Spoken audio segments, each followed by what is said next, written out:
हाल ही में भारत के लगभग हर बड़े एयरपोर्ट पर जो अफरा तफरी मची, उसने एक बहुत ही जरूरी और गंभीर सवाल खड़ा कर दिया है। आज हम इसी की पड़ताल करने वाले हैं।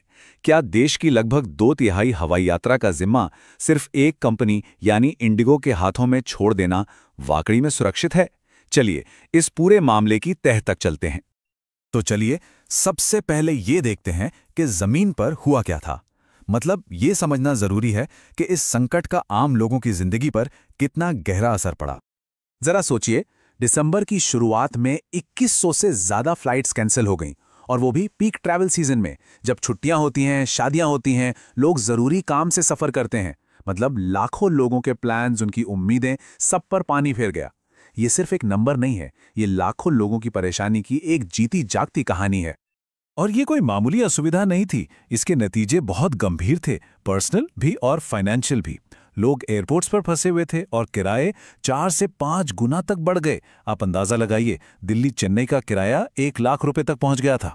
कई लोगों को तो अपनी शादियां तक आगे बढ़ानी पड़ी। तो सवाल ये है कि आखिर इतना बड़ा ऑपरेशनल कोलैप्स हुआ क्यों?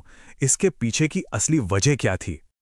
देखिए, इस पूरे संकट की जो जड़ है वो है डीजीसीए यानी Directorate General of Civil Aviation के लाए गए नए सुरक्षा नियम। इन्हें एफडीटीएल यानी फ्लाइट ड्यूटी टाइम लिमिटेशंस कहते हैं। इनका सीधा सा मकसद था पायलटों को ज्यादा आराम देना, ताकि हवाई सुरक्षा और भी पक्की हो सके। और ये नए नियम पायलटों की सेफ्टी के लिए एक बहुत बड़ा कदम थे। जैसे अब उन्हें हफ्ते में 48 घंटे का कंपल्सरी रेस्ट मिलेगा, रात में वो लगातार 2 से ज्यादा लैंडिंग नहीं कर पाएंगे। ये सारे बदलाव पायलटों की थकान से होने वाले हादसों को रोकने के लिए बेहद जरूरी हैं। अब देखिए, इन नियमों के बारे में एयरलाइंस को कोई अचानक से नहीं बताया गया था। उन्हें 2 साल का वक्त दिया गया था। लेकिन दिक्कत ये हुई कि इंडिगो इन बदलावों के लिए तैयारी करने में पूरी तरह से फेल हो गया।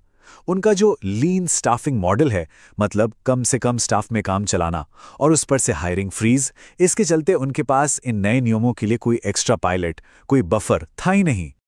लेकिन यहीं से एक बहुत बड़ा सवाल खड़ा होता है कि भाई, एक एयरलाइन की प्लानिंग में हुई गलती पूरे देश के एविएशन नेटवर्क को ठप कैसे कर सकती है? इस सिस्टमिक रिस्क को समझने के लिए चलिए जरा आंकड़ों पर एक नजर डालते हैं। और ये जो आंकड़ा आप देख रहे हैं, असल में समस्या की जड़ यही है। भारत के डोमेस्टिक एयर मार्केट में इंडिगो की हिस्सेदारी 65% है। इसका सीधा सा मतलब ये है कि इंडिगो को अगर जुकाम भी होता है तो छींक पूरे देश को आती है। कोई भी छोटी मोटी दिक्कत पूरे देश के लिए एक बड़ी समस्या बन जाती है। तो असल मुद्दा यह है कि ये एयरलाइन इतनी बड़ी हो चुकी है कि एक्सपर्ट्स इसे टू बिग टू फेल कहते हैं।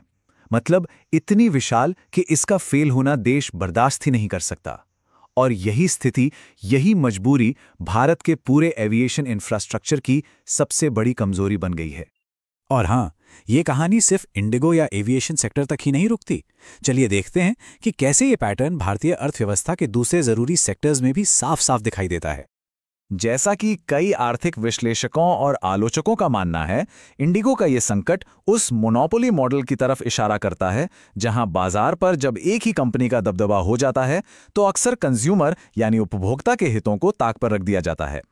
ये टेबल इस पैटर्न को और भी साफ कर देती है। आप देखिए, चाहे एविएशन में 65% मार्केट शेयर के साथ इंडिगो हो, या टेलीकॉम में 40% से ज्यादा हिस्सेदारी वाला रिलायंस जियो हो, या फिर इंफ्रास्ट्रक्चर में देश के 6 बड़े एयरपोर्ट्स चलाने वाला अदानी समूह हो, ये सभी कंपनियां अपने अपने सेक्टर में इतना दबदबा रखती हैं कि ये पॉलिसी को भी प्रभावित करने की ताकत रखती हैं। और इसी को कहते हैं too big to fail syndrome. इसका सबसे बड़ा खतरा जानते हैं क्या है? वो ये है कि जब आर्थिक शक्ति कुछ ही हाथों में सिमट जाती है तो ये क्रोनी कैपिटलिज्म को बढ़ावा दे सकती है, और जो डेमोक्रेटिक ओवरसाइट है, जो निगरानी है, उसे भी कमजोर कर सकती है। तो इस पूरे संकट के दौरान सरकार और रेगुलेटर्स ने क्या किया? उनकी भूमिका क्या रही? उन्होंने कैसे रिएक्ट किया? सरकार की प्रतिक्रिया को हम 2 हिस्सों में देख सकते हैं। शुरू में इंडिगो को एफडीटीएल नियमों में कुछ अस्थायी छूट दी गई, जिसकी काफी आलोचना हुई। लेकिन बाद में सरकार ने सख्त कदम उठाए, जैसे सीईओ को कारण बताओ नोटिस भेजा गया और यात्रियों को बचाने के लिए हवाई किराए पर एक लिमिट लगा दी गई। और आखिरकार सरकार का जो ऑफिशियल स्टैंड था वो बिल्कुल साफ और सख्त था। नागरिक उड्डयन मंत्री राम मोहन नायडू ने ये साफ साफ कहा कि ये इंडिगो का मिसमैनेजमेंट है और सुरक्षा नियमों के साथ कोई समझौता नहीं किया जाएगा। तो अब सवाल यह है कि भविष्य में ऐसे संकट दोबारा ना हो, इसके लिए क्या किया जा सकता है? आगे का रास्ता क्या है? इस पर एक्सपर्ट्स ने कई जरूरी सुधारों का सुझाव दिया है। इनमें से कुछ बहुत अहम है, जैसे मार्केट में किसी एक कंपनी की हिस्सेदारी की एक सीमा तय करना, कंपटीशन कमीशन ऑफ इंडिया यानी सीसीआई को और ताकतवर बनाना और यात्रियों के अधिकारों की रक्षा के लिए ऑटोमेटिक मुआवजे जैसे कड़े नियम लागू करना। देखिए, इंडिगो का ये संकट असल में एक जोरदार वेकअप कॉल है।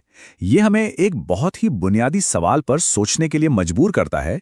क्या भारत को अपने आर्थिक भविष्य को सुरक्षित रखने के लिए मोनोपोली यानी एकाधिकार को कंट्रोल करने वाली एक नई और मजबूत नीति की जरूरत है?